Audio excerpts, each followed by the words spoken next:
이제 이 시간이 되었으므로 우리 6월 셋째 주 일부 예배를 하나님 앞에 신령과 진정으로 묵도하심으로 드리도록 하겠습니다. 다 함께 묵도하시겠습니다.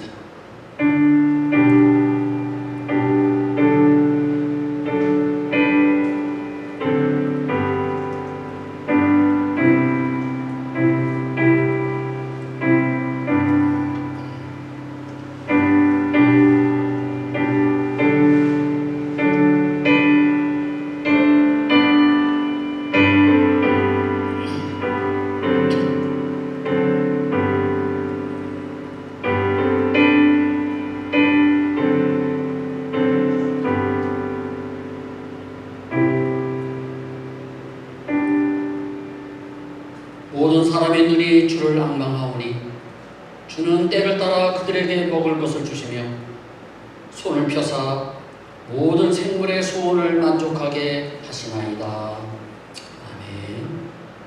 찬양과 영광 받으시기에 합당하신 하나님 아버지, 6월 셋째 주일을 맞이하여 거룩한 성전에 모여 하나님을 찬양할 수 있는 은혜를 주심을 감사를 드립니다.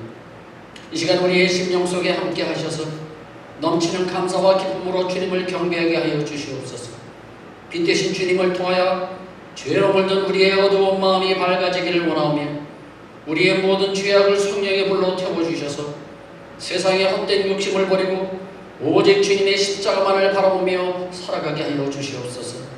사랑이 많으신 주님, 지난 한 주간 주님의 증인의 삶을 살지 못했던 것을 회개합니다. 육신이 약하다는 핑계로 주님의 말씀에 순종하지 못하고 하나님의 선하신 뜻을 이루지 못했음을 고백합니다. 은혜를 불쌍히 여겨주시고 용서하여 주시옵소서. 오늘 주시는 말씀을 통하여 우리가 무슨 일을 만나든지 원망하거나 불평하지 않으며 오직 주님의 뜻을 깨닫고 감사하며 살아가는 성숙한 신앙인들이 다 되게 하여 주시옵소서.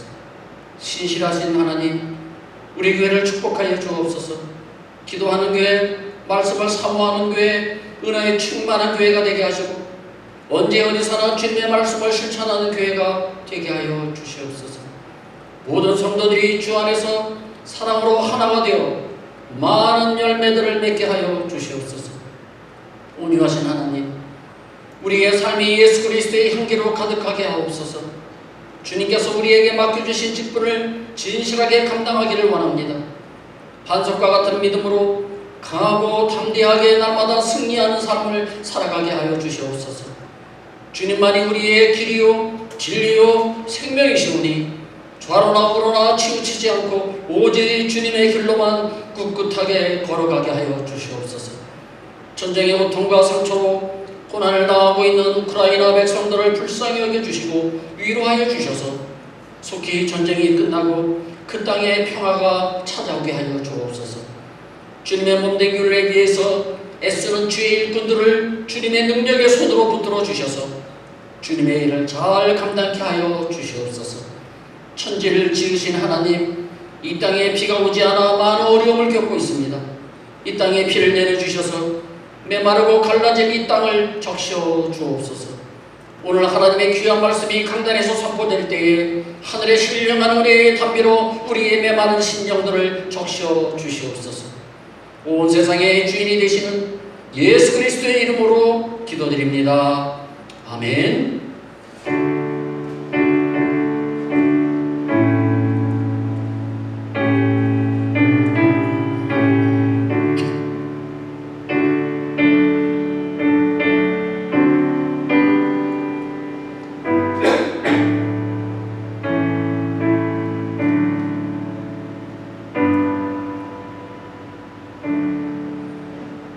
우리 다 같이 일어나셔서 찬송가 2장을 부르시겠습니다.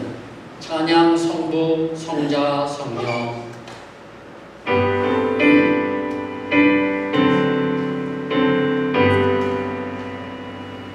찬양 성부 성자 성령 성삼위일체께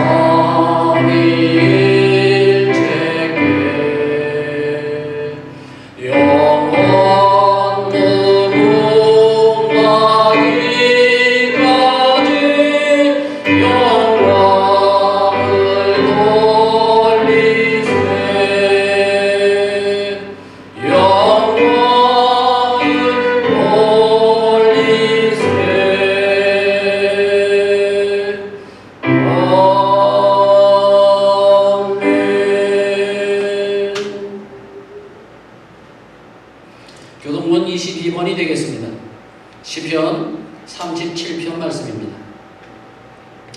묵상하도록 하겠습니다. 악을 행하는 자들 때문에 불평하지 말며 불의를 행하는 자들은 시기하지 말지어다.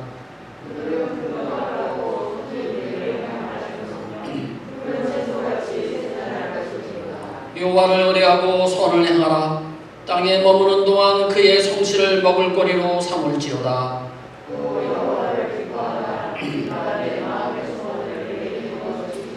내 길을 여호와께 맡기라. 그를 의지하면 그가 이루시고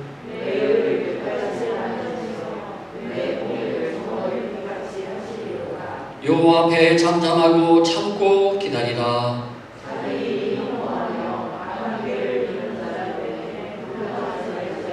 다 같이요. 불을 그치고 노를 버리며 불평하지 말라. 오히려 악을 만들 뿐이라. 아멘. 우리 이 시간 하나님 앞에 고백의 기도를 드리도록 하겠습니다. 지난 한 주간 동안에 우리의 삶을 한번 뒤돌아보십시오.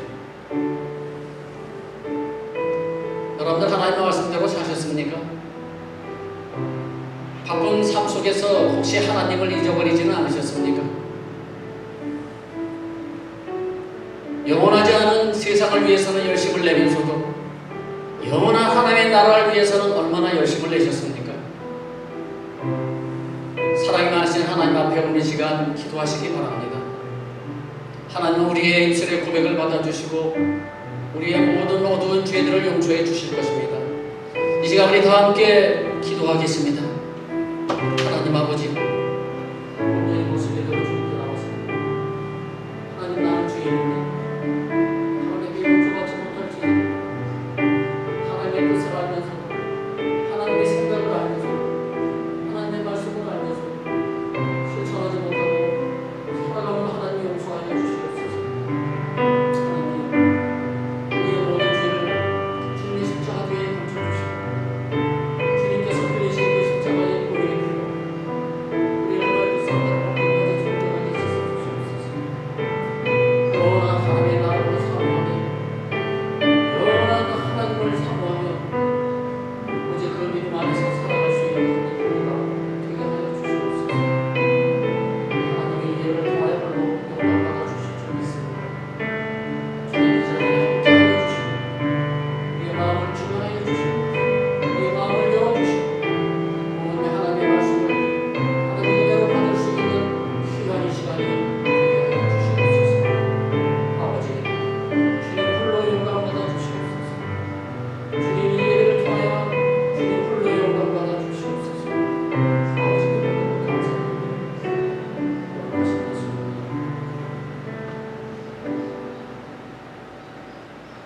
너희 죄가 주홍 같을지라도 눈과 같이 휘어질 것이고 진홍같이 붉을지라도 양털같이 희게 되리라.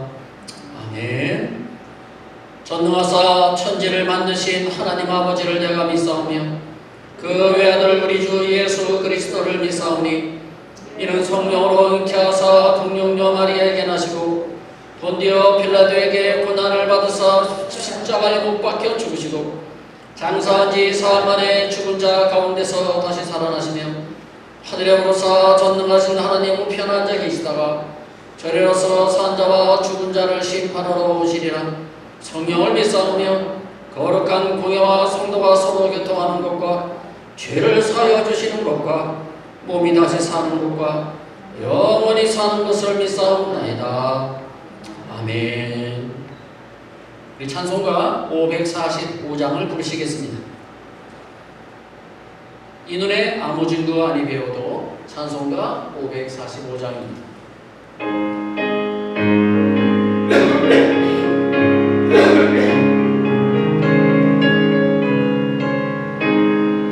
이 눈에 아무 증거 아니 배워도 믿음만을 가지고 선을 걸으며 이 귀에 아무 소리 아니 들려도 하나님의 약속 위에 서리라.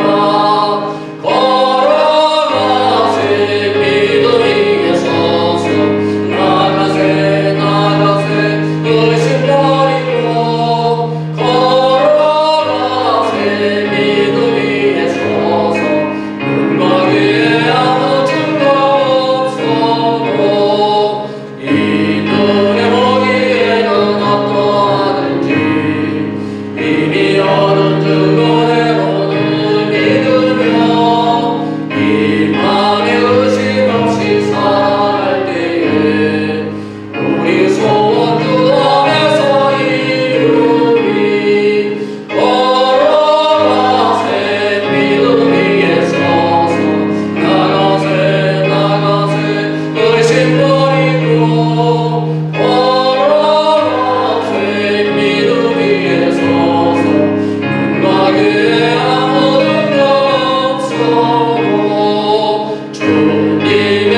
오늘 하나님께서 우리에게 주신 말씀은 민수기 18장 12절부터 14절 그리고 21절, 24절 두 군데 말씀입니다. 제가 12절부터 14절 말씀을 먼저 여러분들에게 봉독해 드리겠습니다. 그들이 여호와께 드리는 첫 소산 그 제일 좋은 기름과 제일 좋은 포도주와 곡식을 내게 주었은즉 그들이 여호와께 드리는 그 땅에 처음 익은 모든 열매는 네 것이니 네 집에서 정결한 자마다 먹을 것이라. 이스라엘 중에서 특별히 드린 모든 것은 네 것이 되리라. 아멘. 두 번째요, 21절부터입니다. 내가 이스라엘의 11조를 레위 자손에게 기업으로 다 주어서 그들이 하는 일고 회막에서 하는 일을 감나니 이후로는 이스라엘 자손이 회막에 가까이 하지 말 것이라. 죄값으로 죽을까 하노라. 그러나 레위인은 회막에서 봉사하며 자기들의 죄를 담당할 것이요 이스라엘 자손 중에는 기업이 없을 것이니 이는 너희 대대의 영원한 율례라. 이스라엘 자손이 여호와께 거제로 드리는 11조를 레위인에게 기업으로 주었으므로 내가 그들에 대하여 말하기를 이스라엘 자손 중에 기업이 없을 것이라 하였노라. 아멘. 네, 자리에 앉아주시기 바랍니다. 지난 한 주간도 평안하셨습니까? 참으로 지난 한 주간도 수고들 많이 하셨습니다. 피곤한 몸을 이끌고 또 우리 아침 일찍 시간에 이렇게 참석해 주셔서 또 대단히 감사드리고 오늘 주시는 하나님의 말씀을 통하여서 여러분들이 은혜를 많이 받으시기 바랍니다. 오늘 말씀의 제목은요, 첫 열매와 11조는 하나님의 것이다 라고 하는 말씀의 제목입니다. 첫 열매, 과연 첫 열매가 무엇이며 11조가 과연 무엇인지 오늘 제가 여러분들에게 설명을 드리도록 하겠습니다. 인생에 있어서 첫 번째 것이라고 하는 것은 매우 중요한 의미를 가지고 있습니다. 그렇죠? 첫사랑, 첫 만남, 첫인상, 첫 고백, 첫 아들 등 사람들은 첫 번째 것을 매우 중요하게 생각을 하죠. 특히 연인들 사이에는 첫 번째 만난 날, 처음 했던 사랑의 고백, 첫 번째 받은 선물, 만난 지 100일 되는 날 등 각자의 기억 속에 오래오래 간직하기를 원합니다. 우리 신앙인들에게 있어서도 하나님께 대한 첫사랑의 고백과 함께 나의 수확물의 처음 것을 하나님께 드리는 것과 나의 수입의 10분의 1을 하나님께 드린다고 하는 것은 하나님의 백성으로 매우 중요한 의미를 담고 있습니다. 그렇다면 지금부터 민수기 18장 말씀을 기준으로 해서 첫 열매와 11조를 하나님께 드리는 행위가 오늘날 우리에게 어떤 의미를 주는지 우리가 한번 살펴보도록 하겠습니다. 먼저 첫 열매에 대해서 성경에서 어떻게 말씀하고 있는지 제가 알아보도록 하겠습니다. 첫 번째, 첫 열매는요, 첫 열매를 하나님께 드린다고 하는 것은 하나님 중심의 신앙의 표현인 것입니다. 여러분, 첫 열매라고 하는 것이 무엇일까요? 여러분들이 이해를 돕기 위해서 제가 잠시 예를 들어서 설명을 드리면, 농사를 짓는 사람이 가을에 첫 번째 수확을 거두게 되면 그 중에서 첫 번째 단, 그 단을 하나님께 드리는 거죠. 그것이 이제 첫 열매고요. 이제 과일을 키우신 분들은요, 과일이 점점 자라서 첫 번째 열매를 맺게 되잖아요. 예, 그때 첫 번째 딴 그 열매를 자기가 먹지 않고 하나님께 드리는 것이 첫 열매고요. 또 사업을 하시는 분들은요, 처음 사업을 시작하시고 나서 첫 번째 받은 수익, 그것을 하나님께 드리는 거예요. 또 직장생활 하시는 분들은 새로운 직장에 들어가가지고 첫 번째 받은 월급, 그 월급을 내가 사용하지 않고 하나님께 드리는 것, 그것이 바로 첫 열매라고 하는 것입니다. 먼저 다윗의 고백을 한번 보시기 바랍니다. 시편 16편 5절입니다. 여호와는 나의 산업과 나의 잔의 소득이시니 나의 분깃을 지키시나이다. 아멘. 이 말씀의 뜻이 무엇입니까? 이것은요, 하나님은 나의 산업이요 소득이시며 나를 지키시는 분이라, 이런 뜻입니다. 이 말씀이야말로 하나님께서 내 인생의 주인이 되시며 먹을 것과 입을 것 모든 것을 주시며 지키시는 분이라고 하는 그런 신앙의 고백이죠. 이것이 바로 하나님 중심의 신앙인 것입니다. 1년 동안 수많은 땀과 눈물을 쏟아 마침내 풍성한 수확을 거두는 기쁨이야말로 농부만이 가질 수 있는 최고의 기쁨일 것입니다. 자신의 노력과 정성이 담겨져 있는 그 수확물은요, 참으로 귀하고 사랑스러울 것입니다. 저는 농사를 지어보지 않아서 그 기쁨과 감격을 잘 모릅니다. 그래서 정확하게 표현하지는 못하지만 아마 그 수확물 중에서 가장 감격스러운 것은 첫 번째 열매일 것입니다. 그런데 그 귀한 첫 열매를요, 자기가 먹지 않고 하나님께 드린다고 하는 것은 농부에게 있어서 매우 뜻깊은 일이죠. 이런 행위는 오늘의 수확을 있게 하신 모든 결과가 전적으로 하나님의 은혜임을 인정하는 그런 것입니다. 제가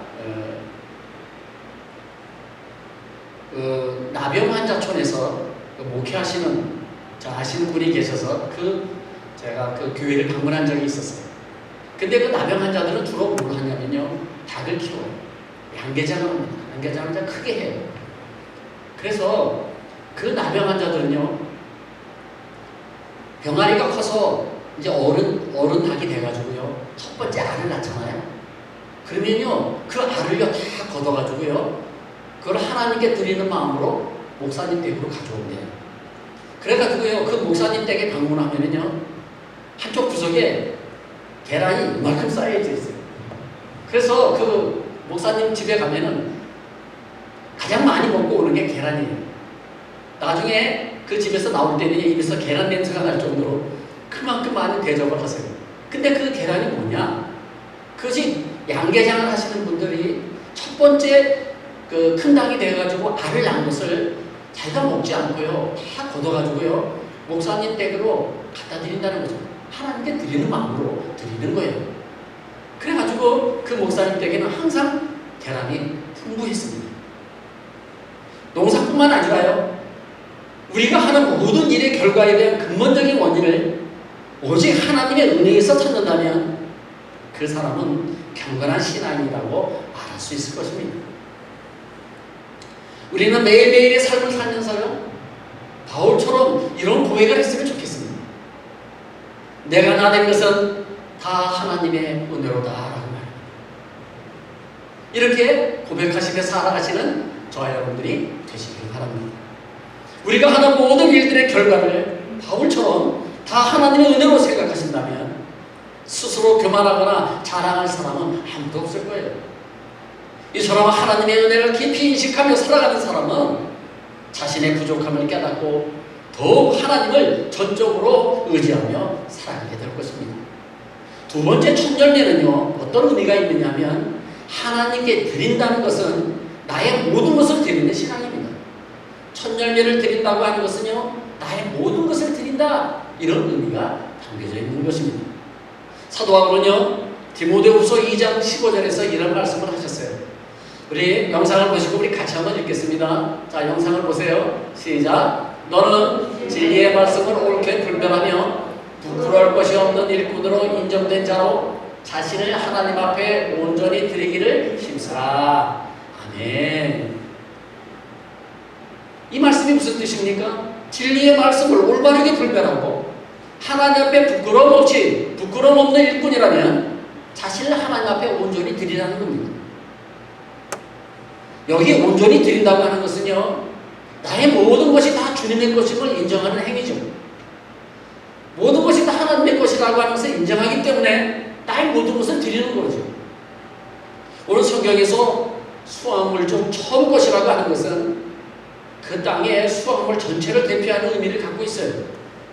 따라서 첫 열매를 하나님께 드린다고 하는 행위는요, 자신의 모든 것을 하나님께 온전히 드린다고 하는 그런 귀한 뜻이 담겨져 있는 것입니다. 따라서 하나님께 모든 것을 드린다고 하는 것은 그 모든 것들이 하나님으로부터 온 것임을 인정하는 믿음의 행위인 것이죠. 우리 교회 어떤 성도님이 뒷마당에다 심은 이런 채소들, 이런 과일들이 있어요. 토마토, 그리고 호박, 오이, 깻잎 이런 걸로 키우시는 분이 계세요. 여러분들도 키우시는 분들이 계실 거예요. 근데 그분은요, 첫 번째 그 열매는 저한테 꼭 가지고 오세요. 그것은 하나님께 드리는 거죠. 하나님께 드리는 마음으로요, 첫 번째 열매를요, 저한테 꼭 갖다 주세요. 비록 그 첫 열매가요, 크지 않고 작더라도요, 그 정성을 하나님이 얼마나 기쁘게 받으시겠어요. 자신에게 주어진 모든 것이 전적으로 자신의 노력과 땀의 결과로 보지 않고 하나님께서 친히 공급해 주신 것임을 인정하는 자야말로 하나님을 온전히 섬기는 자요, 하나님의 마음에 합당한 자라고 말할 수 있겠습니다. 우리 하나님은 이같이 겸손한 심정에 임하시며 그의 생애 전체를 책임져 주실 줄로 믿습니다. 예수님께서는 마태복음 9장 21절에서 이렇게 말씀하셨어요. 내 보물이 있는 그곳에는 내 마음도 있느니라 라고 말합니다. 물질이 있는 곳에 우리의 마음이 있다는 거죠. 그렇죠? 물질이 있는 곳에 우리의 마음이 있잖아요. 물질이 가는 곳에 마음이 따라가는 법이죠. 따라서 최상의 물질, 최고의 예물을 하나님께 드리지 못하면서 하나님의 영광을 이야기한다면 그런 사람은 하나님의 절대 권위를 인정하지 않는 것과 같은 것이죠. 그런데 오늘날 안타깝게도 입술로만 하나님께 영광을 돌리고 마음과 행동은 전혀 하나님과 무관하게 살아가는 그런 그리스도인들이 우리 주위에 얼마나 많은지 모릅니다. 이런 왜곡된 신앙인들을 향하여서 사도 바울이 이렇게 말했어요. 에베소서 5장 10절입니다. 주를 기쁘시게 할 것이 무엇인가 시험하여 보라. 아멘. 나의 삶에 있어서 주님을 기쁘시게 하며 영화롭게 해드릴 수 있는 것이 무엇인지 항상 깊이 생각하며 살아가라는 것이죠. 성도 여러분, 수확물 전체를 대표하는 이 첫 열매를 드리는 행위는 지금까지 베풀어 주신 주님의 은혜에 대한 감사의 표현인 동시에 앞으로의 삶을 온전히 하나님께 맡기는 행위인 것입니다. 주님을 위해 최고의 것을 드림으로써 주님의 높으신 위엄을 인정하며 주님께 합당한 영광을 돌려드리시는 여러분들이 다 되시기를 바랍니다. 지금부터 11조를 드려야 될 세 가지 이유에 대해서 알아보도록 하겠습니다. 크리스천 투데이라고 하는 그 잡지에 다음과 같은 글이 올라왔어요. 오늘날 11조를 실천하는 세대는 세 곳에서 살고 있다. 첫째는 은퇴한 사람들이 모여 사는 아파트, 둘째는 노인 환자들을 돌보는 요양원, 셋째는 공동묘지이다. 무슨 뜻일까요? 11조를 실천하는 사람들은 주로 나이가 드신 분들이 한다는 것을 풍자해서 하는 이야기입니다. 오늘날 젊은 세대들은요, 11조를 왜 해야 하는지도 모르고요, 잘 실천하지도 않습니다. 그러므로 오늘 말씀을 통하여 먼저 부모 세대가 11조에 관한 말씀을 믿고 실천하며 우리의 자녀들에게도 어떻게 해야 물질의 복을 받을 수 있는지 그 원리를 가르쳐 주시기 바랍니다. 결론적으로 말씀드리면 우리가 가진 모든 재물의 10분의 1은요 하나님의 것이라고 하는 사실이죠. 하나님의 것은 하나님께 드리고 그 이상도 하나님께 드리셔야 합니다. 그렇다면 오늘 말씀을 통해서 11조를 하나님께 드려야 되는 세 가지 이유에 대해서 우리가 함께 살펴보도록 하겠습니다. 첫 번째는요, 11조는 하나님의 일꾼들의 필요를 채워주기 위함입니다. 11조는 구약시대와 신약시대를 막론하고요, 하나님의 일꾼에 대한 경제적인 필요를 채워주는 하나님의 원리였어요. 한마디로 말해서 하나님의 일꾼들에게 주는 사례비의 재원이 바로 11조에 있다는 것입니다. 민수기 18장 20절 21절 말씀을 한번 보시기 바랍니다. 여호와께서 또 아론에게 이르시되 너는 이스라엘 자손의 땅에 기업도 없겠고 그들 중에 아무 분깃도 없을 것이나 내가 이스라엘 자손 중에 내 분깃이요 내 기업이니라. 내가 이스라엘의 11조를 내 자손에게 기업으로 다 주어서 그들이 하는 일, 곧 회막에서 하는 일을 간단히. 아멘. 하나님은 레위 자손들에게 백성이 하나님께 드린 그 11조를 그들에게 주어서 성막에서 일하는 데에 대한 보수를 받게 하였습니다. 레위 자손들은 분배받은 땅이 없어서 농사를 짓거나 가축을 키울 수가 없기 때문에 백성들이 드린 그 11조를 받아가지고 생활할 수밖에 없었어요. 레위인들은 그럴 수밖에 없었어요. 오로지 성막에서 하나님의 일을 한 그 대가로서 백성들이 드린 그 11조를 그들에게 보수로 주었던 것이죠. 우리가 11조를 드릴 때 목사나 교회에 드린다고 생각하시면 안 됩니다. 이 11조를 드린다고 하는 것은 하나님께 드린다는 것이며, 하나님께서 받으신 이 11조를 주의 일을 하는 사람들에게 먼저 보수로 주는 것을 의미하는 것입니다. 그래서 하나님께서는 29절에서 보시면 이렇게 되어 있냐면, 이 11조를 가리켜서 뭐라고 말했느냐 하면 아름다운 것이며 거룩한 것이라, 그렇게 하나님께서 말씀하셨어요. 그런데 어떤 사람들은요, 11조는 구약시대에나 있는 원리지 신약시대의 원리는 아니라고 부정하는 사람들이 있어요. 그러나 신약성경에서도요, 예수님께서 11조의 행위를 인정하셨고 칭찬하셨다는 사실이죠. 한번 보실까요? 마태복음 23장 23절에서 보시면은요, 예수님께서는 서기관들과 바리새인들을 향하여서 무섭게 책망하셨어요. 한번 보십시오. 화에 쓰신 자 외식하는 서기관들과 바리새인들이요, 너희가 박하와 회향과 근처에 11조를 드리되 율법에 더 중한 바 정의와 긍휼과 믿음은 버렸도다. 그러나 이것도 행하고 저것도 버리지 말아야 할지니라. 아멘. 무슨 말씀입니까? 정의와 긍휼과 믿음도 중요하지만 11조를 드리는 것을 무시해서는 안 된다고 하는 것을 예수님께서 직접 말씀하신 것이죠. 구약시대에 성전에서 일하는 레위인들이 11조를 통해서 생활할 수 있었던 것처럼, 이 신약시대에 교회에서 일하며 복음을 전하는 이 목회자들도 이런 원리로서 살아가는 것입니다.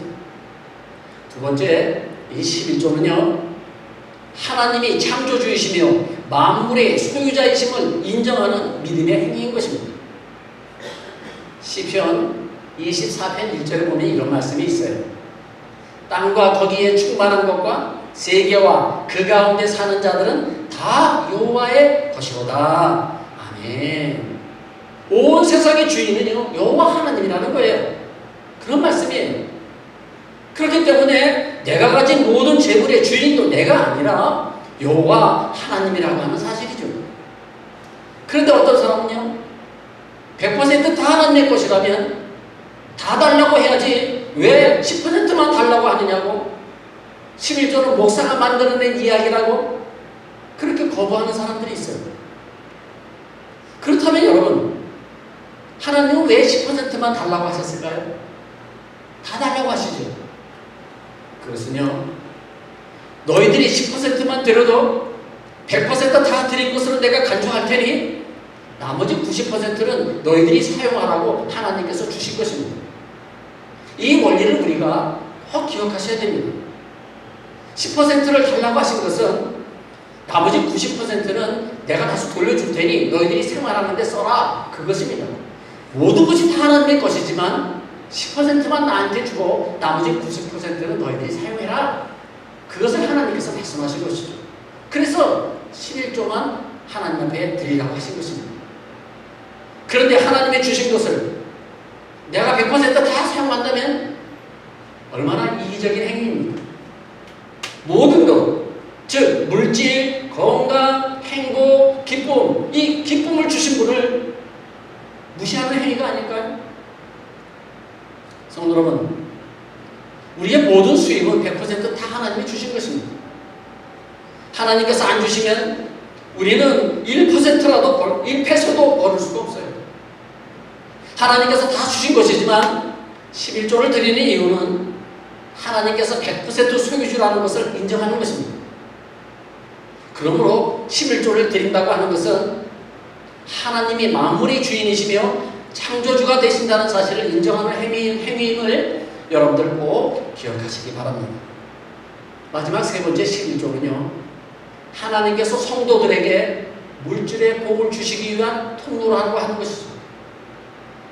물질의 복을 주시기 위한 통로예요. 하나님의 11조를 통해서 성도들에게 복을 주시기를 원하십니다. 고린도후서 9장 6절 말씀에 보시면은요, 이것이 곧 적게 심는 자는 적게 거두고 많이 심는 자는 많이 거둔다 하는 말이로다. 아멘. 이런 말씀이 있어요. 하나님께 헌금을 드리고 복을 받는 원리는요, 마치 농사를 짓고 수확하는 원리와 같아요. 농사 지을 때 조금밖에 씨를 안 뿌리면요, 많이 거둘 수 없어요. 그렇죠? 많이 뿌려야 많이 거둘 수 있잖아요. 헌금을 드리고 하나님께 복을 받는 것도 같은 원리예요. 많이 드린 사람이 많은 복을 받는 것이고요, 적게 드린 사람은 적은 복을 받게 되는 것이죠. 20세기 미국에서 가장 부자인 스탠다드 오일 회사를 설립한 석유왕 록펠러의 이야기입니다. 한번 사진 한번 보실까요?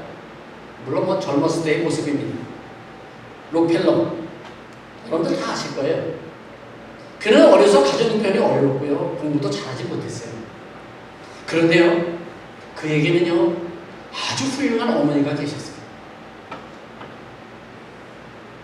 이 어머니는요 항상 아들에게 이렇게 말씀했어요. 아들아, 반드시 11조를 해라. 아무리 어려워도 네가 11조를 하면 반드시 하나님이 물질의 복을 주실 거야. 그 어머니가 항상 아들에게 하는 얘기는 그것밖에 없었어요. 뭐 공부를 잘해라, 공부 열심히 해라, 이런 얘기 안 했어요. 그래서 록펠러는요 어려서부터 10달러를 벌면 1달러를 11조로 드리기 시작했어요. 록펠러가 여러 가지 사업을 시도했는데요, 한 번은 탄광을 인수하게 됐습니다. 그런데 그 탄광이요 이미 폐광한 상태라고 하는 것을 뒤늦게 알게 됐어요. 사기를 당한 것이죠. 그 사실을 알게 된 이 인부들이 몰려와가지고요 임금을 달라고 폭동을 일으켰어요. 록펠러는 너무 당황스러웠어요. 그래서 록펠러가 할 수 있는 방법은 기도하는 것밖에 없었어요. 그래서 록펠러는요 탄광불에 들어가가지고요 하나님께 간절히 기도했어요. 하나님, 어려서부터 11조를 드리면 물질의 복을 주신다고 했잖아요. 그런데 내가 이렇게 망하게 되었으니 어떻게 합니까? 하나님 제발 도와주세요. 그때 하나님의 음성이 록펠러의 마음에 들렸어요. 그래, 조금 더 깊이 파고라. 록펠러는 그 음성을 주님의 음성으로 믿고요 인부들을 설득해가지고요 탄광을 더 깊이 파기 시작했어요. 며칠을 더 깊이 팠더니요 놀라운 일이 벌어졌어요. 시커먼 액체가요 땅속에서 쏟아져 나오는 거예요. 바로 석유였어요.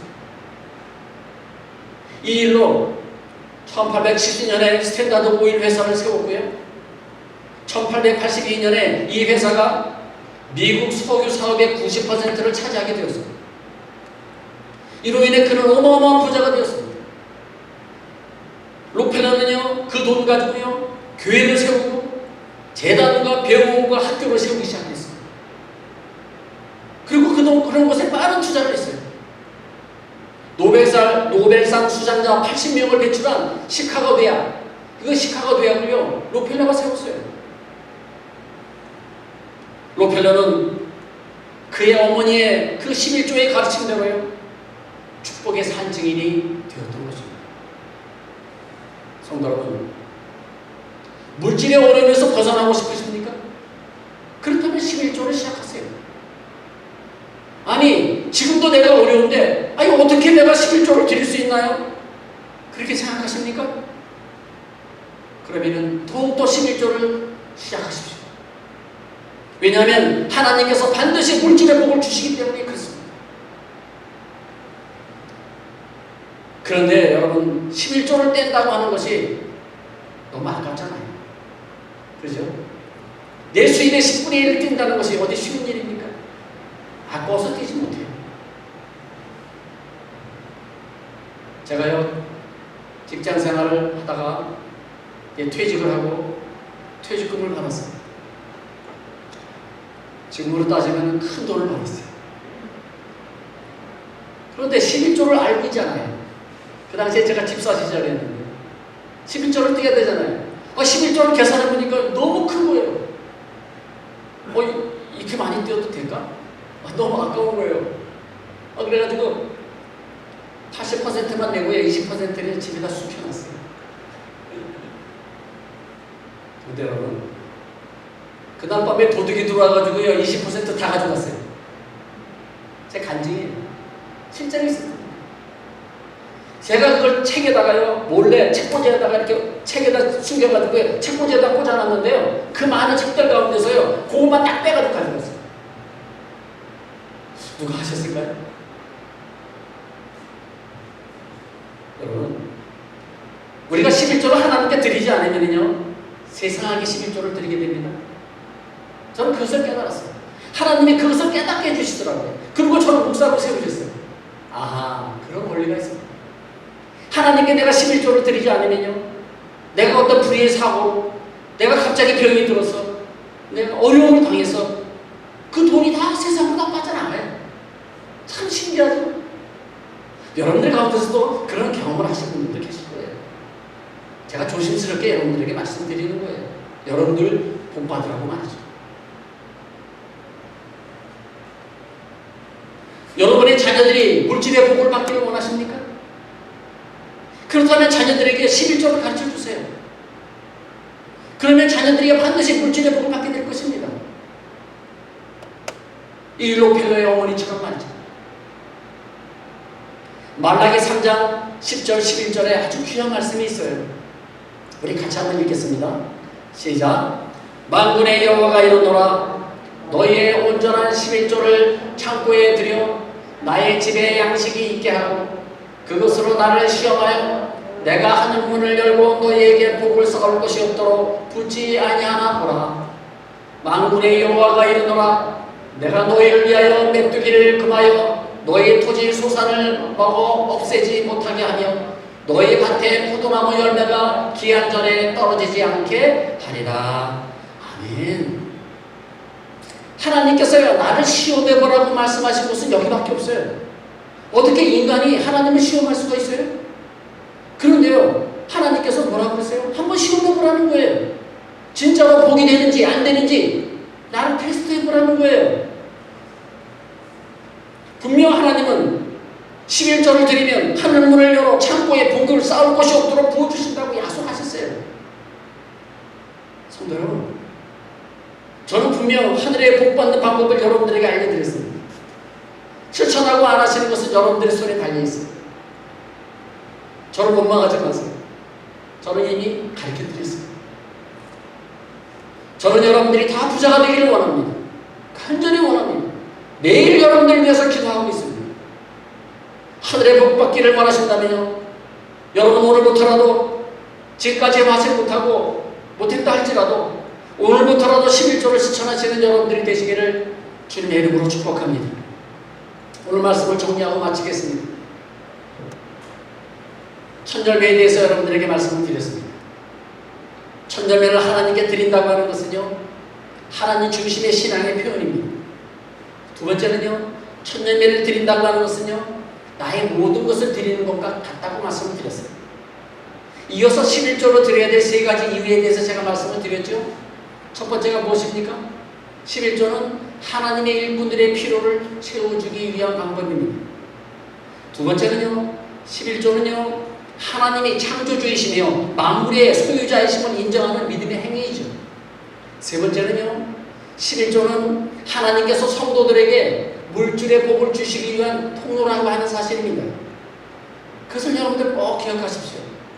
이런 신앙을 소유한 자는요 하늘의 신령한 복과 땅의 기름진 복을 받아서 이 땅에서도 천국을 맛보며 살아갈 수 있게 되는 것입니다. 사랑하는 성도 여러분, 우리 하나님은 자신의 백성들로부터 순결한 헌신과 최상의 예물을 받기를 원하십니다. 그러므로 우리는 내 마음과 내 뜻과 내 힘을 다하여 여호와 하나님을 사랑하시고 자신에게 있는 최상의 것을, 제일 좋은 것을 하나님께 드리는 데 힘쓰시기를 바랍니다.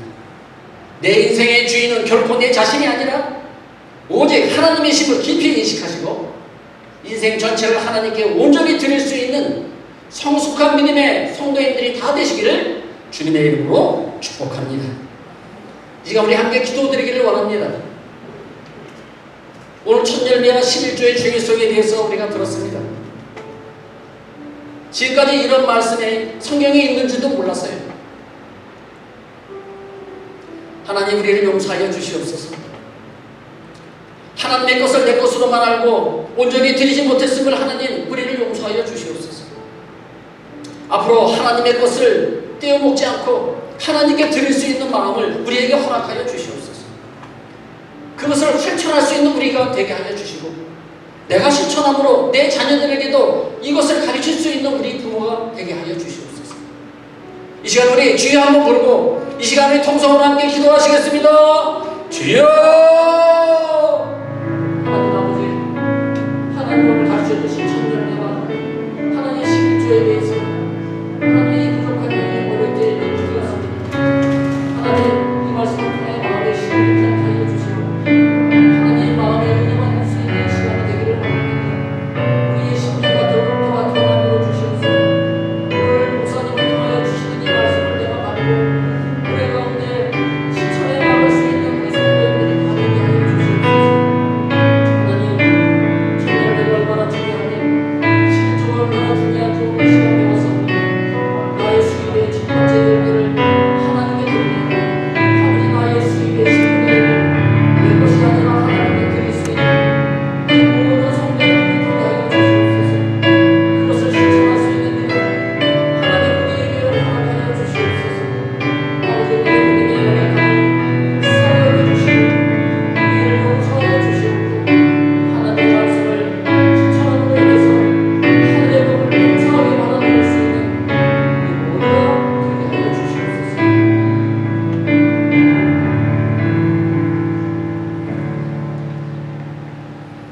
우리에게 복 주시기를 원하시는 하나님 아버지, 우리가 하나님으로부터 복 받는 방법을 지금까지 몰랐습니다. 오늘 말씀을 통하여 하늘의 복을 받는 방법을 알았사오니 앞으로 내가 가지고 있는 최고의 예물을 드리는 우리 모두가 되게 하여 주시옵소서. 첫 열매를 드리고 수입의 10분의 1을 기쁨으로 드려서 하늘의 복을 창고에 쌓을 곳이 없도록 채워 주시옵소서. 예수님의 이름으로 기도드립니다. 아멘.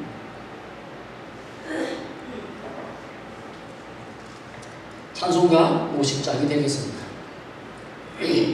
내게 있는 모든 것을 아낌없이 드리네.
시간 축복하며 기도하겠습니다. 복의 근원이 되시는 하나님 아버지, 지난 한 주간도 주님의 은혜 가운데 우리의 가정과 직장과 사업장을 안전하게 지켜주셔서 감사를 드립니다. 오늘 우리의 마음과 정성을 이 예물에 담아 주님께 바쳐사오니 주님께서 기쁘게 받아주시고 우리의 삶을 축복하여 주시옵소서. 하나님께서 이사야 선지자를 통하여 말씀하셨듯이 너희는 두려워하지 말라, 내가 너와 함께하니라. 놀라지 말라, 나는 네 하나님이 되리라.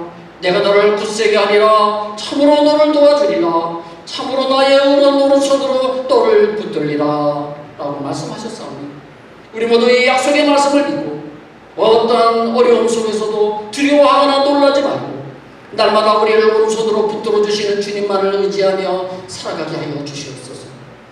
어렵고 힘들수록 더욱 온 세상을 창조하시고 통치하시는 여호와 하나님만을 믿음으로 바라보게 하여 주시옵소서. 우리 하나님께서 반드시 어려운 환경을 회복시켜 주실 줄로 믿고 어떠한 상황 속에서도 우리의 믿음이 흔들리지 아니하도록 주님의 오른손으로 강하게 붙들어 주시옵소서.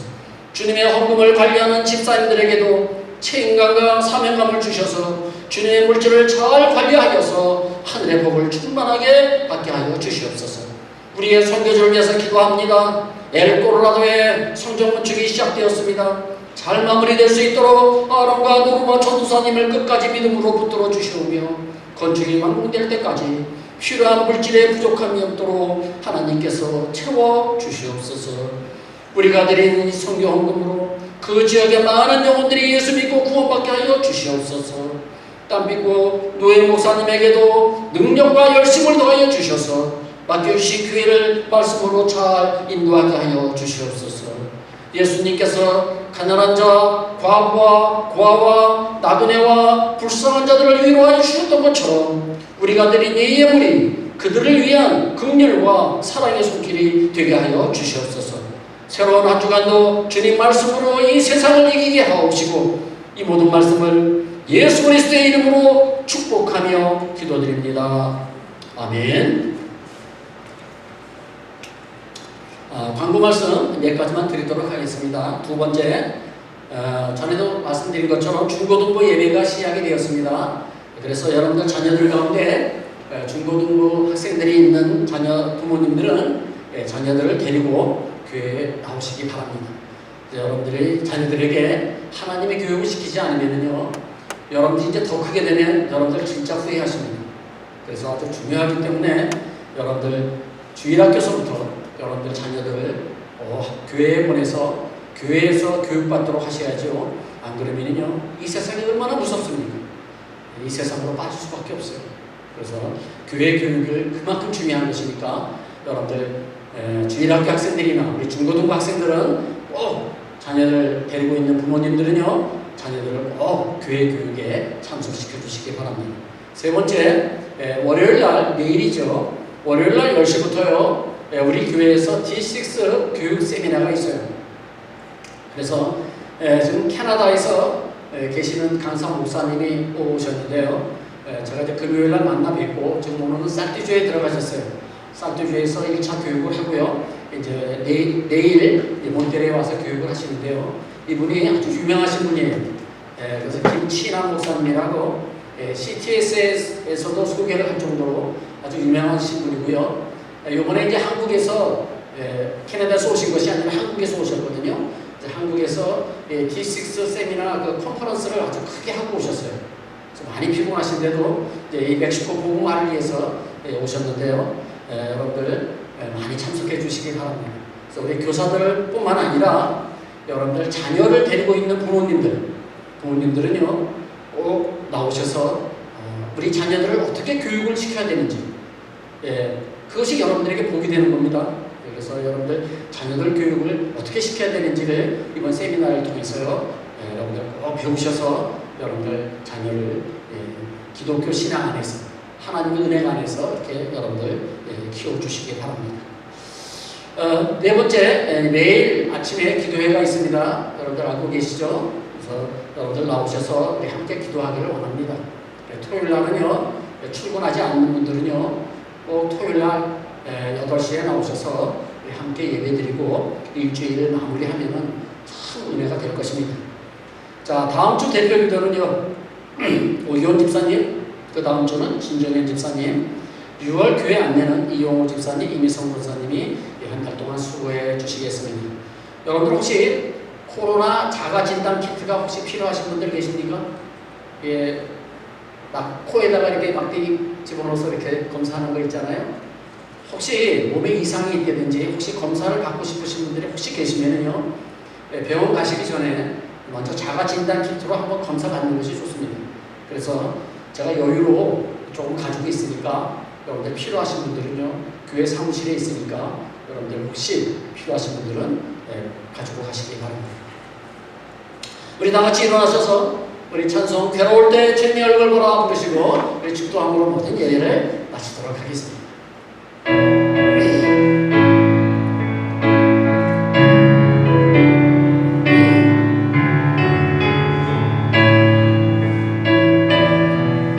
괴로울 때 주님의 얼굴 보라. 괴로울 때 주님의 얼굴 보라. 평화의 주님 바라보아. 세상에서 시달린 친구들아, 위로의 주님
지금은 우리 구주 예수 그리스도의 크신 이름, 하나님의 크고 만극하신 사랑하시고 성령님의 교통교감 충만하신 은혜가 오늘 말씀을 듣고 내 인생의 주인은 내가 아니라 하나님의 것임을 인정하고 가장 좋은 것, 최상의 예물을 하나님께 드리기를 원하며 떠나는 우리 모든 성도님들 머리 위에, 그들의 가정과 직장과 사업장 위에, 그리고 우리 소망장로 교회 위에, 그리고 우리의 조국 대한민국과 우리가 살고 있는 이 멕시코 땅에 지금부터 영원토록 함께 계실지어다. 아멘.